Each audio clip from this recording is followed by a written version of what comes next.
అమరావతి రైతుల పరిస్థితి ముందు గొయ్యి వెనుక నుయ్యిలా మారింది. కూటమి ప్రభుత్వం వస్తే తమ భూములకు రెక్కలొస్తాయని అమరావతి రైతులు లెక్కలేసుకున్నారు. అమరావతి రైతుల అంచనాలు తప్పాయి.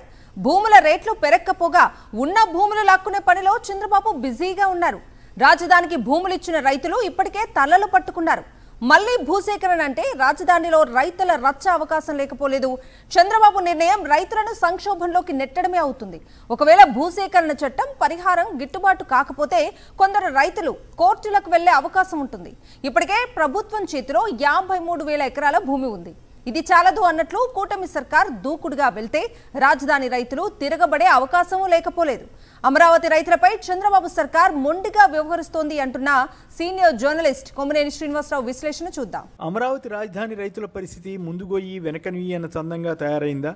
తెలుగుదేశం కూటమి అధికారంలోకి వస్తే తమ భూములకు మరింత విలువ పెరిగి లబ్ధి పొందవచ్చు కదా అని రైతులు ఆశించారు. కానీ అది జరగకపోగా కొత్తగా భూ సమీకరణ, బలవంతపు సేకరణల ప్రతిపాదనలు తమపై పిడుగుపాటు పడిన చందంగా ఉందని రైతులు వాపోతున్నారు. ఇప్పటికే తీసుకున్న 33,000 ఎకరాలకు తోడు ప్రభుత్వ భూమి 20,000 ఎకరాలు అందుబాటులో ఉన్నప్పటికీ అదనంగా భూములు సేకరించాల్సిందేనని ముఖ్యమంత్రి చంద్రబాబు నాయుడు ఆధ్వర్యంలోని కూటమి ప్రభుత్వం మొండిగా పోతోంది. ఈ మేరకు మంత్రివర్గ సమావేశంలో నిర్ణయం తీసుకున్నారు. తొలి దశలో రాజధానికి స్వచ్ఛందంగా భూములు ఇవ్వని వారి నుంచి 2013 నాటి చట్టాన్ని ప్రయోగించి సుమారు 3,500 ఎకరాల భూమి తీసుకోబోతున్నారట.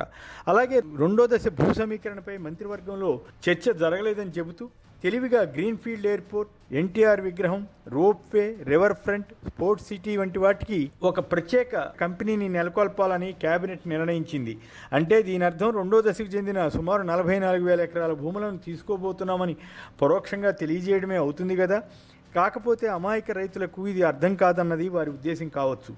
ఇదంతా అమరావతి రైతులను సంక్షోభం వైపు తీసుకెళ్లడమా అవుతుందా అన్న సంశయాలు వస్తున్నాయి. గత వైఎస్ జగన్ ప్రభుత్వ టైంలో చంద్రబాబు కానీ మరికొందరు నేతలు కానీ అమరావతి ప్రాంత రైతులను తీవ్రంగా రెచ్చగొట్టారు. నిజానికి జగన్ ప్రాక్టికల్గా ఆలోచించి రాష్ట్రంలోని మిగిలిన ప్రాంతాలతో పాటు అమరావతిని కూడా అభివృద్ధి చేయాలని సంకల్పించారు. దానిపై రకరకాలుగా దుష్ప్రచారాలు చేయించి కొంతమందితో ఉద్యమం పేరుతో హడావుడి చేశారు. ఏమైతేనేం చంద్రబాబు బృందం ఈ విషయంలో కొంతవరకు సక్సెస్ అయింది. ఇక్కడ ఒక చిత్రమైన వార్త వచ్చింది. గతంలో పూలింగ్లో భూములు ఇచ్చిన కొందరికి పూలింగ్ ఇవ్వని భూముల్లో ప్లాట్లు కేటాయించారట. కానీ ఆ భూమి ప్రభుత్వం చేతిలో లేనందున వాటిని ఇవ్వలేకపోయారు. అసలు తమ అధీనంలో లేని భూమిని ప్లాట్లుగా ఎలా కేటాయిస్తారో అర్థం కాదు. అది చట్టసమ్మతం అవుతుందా? అది రైతులని భయపెట్టినట్లు కాదా? ఇప్పుడు ఆ భూములను బలవంతంగా సేకరించి ప్లాట్లు ఇస్తారట. ఇది ఎంత ధర్మమో తెలియదు. ఇంకో సంగతి చెప్పాలి. ఇక్కడ ఎకరా 4 కోట్ల వరకు భూమి అమ్ముడుపోతోందని పలుమార్లు చంద్రబాబు నాయుడు కానీ మున్సిపల్ మంత్రి నారాయణ వంటి వారు కానీ ప్రత్యక్షంగానో పరోక్షంగానో చెప్పేవారు. ఆ ప్రకారం వీరికి 2013 చట్టం కింద 3 రెట్ల ధరను ఇస్తారా అన్నది చర్చనీయాంశం. అలా చేస్తే మంచిదే. అలా కాకుండా కేవలం రిజిస్ట్రేషన్ విలువ ప్రకారం మాత్రమే ఇవ్వడానికి ప్రభుత్వం ప్రయత్నిస్తే రైతులకు తీవ్రమైన అన్యాయం చేసినట్లు అవుతుంది. పూలింగ్ ఇచ్చినప్పటికీ ఒక దిశ లేకుండా ఉన్న రైతులు ఒక రకమైన సమస్యలు ఎదుర్కొంటున్నారు. ఎప్పటికీ ఆ ప్రాంతంలో రోడ్లు, డ్రైనేజీలు, విద్యుత్తు, మంచినీరు తదితర సదుపాయాలు సమకూరుతాయో, తమ ప్లాట్లు ఎప్పటికీ భౌతికంగా తమకు దక్కుతాయో అన్న ఆందోళన వారిలో ఉంది. కేవలం పేపర్లపైనే ప్లాట్ల కేటాయింపు ఉండడం వల్ల తమ భూములు అమ్ముడుపోవడం లేదని పలువురు రైతులు చెబుతున్నారు. ఒకవేళ భూసేకరణ చట్టం పరిహారం గిట్టుబాటు కాకపోతే కొంతమంది రైతులు కోర్టులకు వెళ్లే అవకాశం కూడా ఉంటుంది. ఇక రెండో దశ భూ పూలింగ్ కత్తి తమపై వేలాడుతోందని ఆయా గ్రామాల రైతులు ఆందోళన చెందుతున్నారు. పూలింగ్కు భూములు ఇవ్వొద్దంటూ పెదపరిమి వంటి గ్రామాల్లో కొందరు టంకు కూడా వేయించారంటేనే వారి నిరసనను అర్థం చేసుకోవచ్చు. ప్రభుత్వ అధికారులు ప్రజాభిప్రాయ సేకరణ చేసినప్పుడు తొలి దశ రైతులకు న్యాయం చేయకుండా అక్కడ అభివృద్ధి పనులు పూర్తి కాకుండా తమ వద్దకు ఎలా వస్తారని చాలామంది ప్రశ్నించారు. అయినప్పటికీ ప్రభుత్వం వెనకాడడం లేదు. కాకపోతే ఒకేసారి భూమి తీసుకోవడం లేదని, ఇంకోసారి ఆ భూములు ఇవ్వకపోతే ఈ ప్రాంతం ఒక మున్సిపాలిటీగా మిగిలిపోతుందని బెదిరిస్తూ వస్తున్నారు. రైతుల్లో వస్తున్న నిరసనను దృష్టిలో ఉంచుకుని చంద్రబాబు ప్రభుత్వం కొత్త వ్యూహంలోకి వెళ్తున్నట్లుగా అనిపిస్తుంది. తమకు మద్దతు ఇచ్చే ఎల్లో మీడియాలో అత్యలివిగా రెండో దశ భూ సమీకరణపై మంత్రివర్గ సమావేశంలో చర్చించలేదని ప్రచారం చేయించారు. కానీ అదే మంత్రివర్గ సమావేశంలో మరో నిర్ణయం తీసుకున్నారు. దాని ప్రకారం ఒక ప్రత్యేక కంపెనీని ఏర్పాటు చేస్తారట.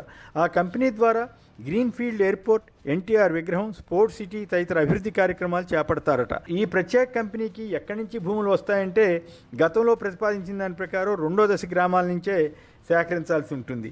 ఆ రకంగా 44,000 ఎకరాల భూమి తీసుకుంటారన్న అభిప్రాయం కలుగుతుంది. అలా కాని పక్షంలో ఇప్పటికే సేకరించిన దానిలోనే వీటిని నిర్మిస్తామని చెబితే ఎవరు అభ్యంతర పెట్టరు. కానీ ఆ మాట చెబుతున్నట్లుగా లేదు. పైగా ఈ భూమి చాలదని అంటున్నారు. ఈ నేపథ్యంలో కొత్తగా 44,000 ఎకరాలు తీసుకుంటామని నేరుగా చెప్పకుండా ఆయా ప్రాజెక్టుల నిమిత్తం భూములు సమీకరించనున్నారన్నమాట. తొలి దశకు సంబంధించి రాజధాని అభివృద్ధి సంస్థ ఆధ్వర్యంలో పనులు జరుగుతున్నాయి. దాన్ని కాదని కొత్తగా ఈ స్పెషల్ పర్పస్ వెహికల్ ఏర్పాటు చేయడంలోని ఆంతర్యం భూ సమీకరణను వ్యూహాత్మకంగా చేపట్టడమేనేమో అన్న భావన కలుగుతుంది. అలా రైతుల్ని మాయ చేయడం కాకపోతే ఏ రకంగా ఎయిర్పోర్ట్ తదితర అవసరాలకు ఎలా భూమి తీసుకుంటారో ఎందుకు చెప్పలేదన్న ప్రశ్న వస్తుంది. ఎన్టీఆర్ విగ్రహం కోసం భూమి ఎంత తీసుకుంటారో తెలియదు. కానీ ఇటీవలే సుప్రీంకోర్టు ఇచ్చిన ఒక తీర్పు ప్రకారం ప్రభుత్వ పరంగా దీని నిర్మాణానికి 100 కోట్లు ఖర్చు పెట్టవచ్చా అన్న సందేహం వస్తోంది. తమిళనాడులోని తిరునెల్వేలిలో మాజీ సీఎం దివంగత నేత కరుణానిధి విగ్రహం ఏర్పాటు కోసం స్టాలిన్ ప్రభుత్వం సన్నాహాలు చేస్తున్న సమయంలో ఒకరు దానికి వ్యతిరేకంగా కోర్టుకు వెళ్లారు. ఆ కేసులో సుప్రీంకోర్టు ప్రభుత్వ ధనంతో పార్టీ నేతల విగ్రహాలను ఏర్పాటు చేయడం తగదని తీర్పిచ్చింది. అయినా ఏపీలో తమకు ఆటంకం ఉండదని వీరు భావిస్తుండవచ్చు. ఈ సంగతి ఎలా ఉన్నప్పటికీ అమరావతి రాజధాని రైతులు ఆర్థికంగా ఇబ్బందులు పడుతున్నారు. అప్పులు పుట్టడం లేదు, భూములు అమ్ముడుపోవడం లేదు. అమ్ముదామనుకున్న చాలామందికి ప్లాట్లు ఎక్కడ ఉన్నాయో తెలియదు. ఈ నేపథ్యంలో రైతులు సంక్షోభంలోకి వెళుతున్నారన్న ఆందోళన కనిపిస్తోంది. చంద్రబాబు ప్రభుత్వం వాస్తవ పరిస్థితికి అనుగుణంగా నిర్ణయాలు చేసి రైతులకు న్యాయం చేయకపోతే అమరావతిలోనే తీవ్ర నిరసనను భరించవలసిన పరిస్థితి ఏర్పడే అవకాశం ఉంది. ఇప్పటికే కొందరు రైతులు తమను ఏ రకంగా ప్రభుత్వం వేధిస్తున్నది ఏడీబీ, ప్రపంచ బ్యాంక్ అధికారులకు ఫిర్యాదు చేశారు. అయినా చంద్రబాబు ప్రభుత్వం మాత్రం వెనక్కి తగ్గడం లేదు, మొండిగా ముందుకు పోతోంది. ఇదేనా అమరావతి రైతులపై టీడీపీ, జనసేన, బీజేపీ కూటమి నేతలకు ఉన్న ప్రేమ?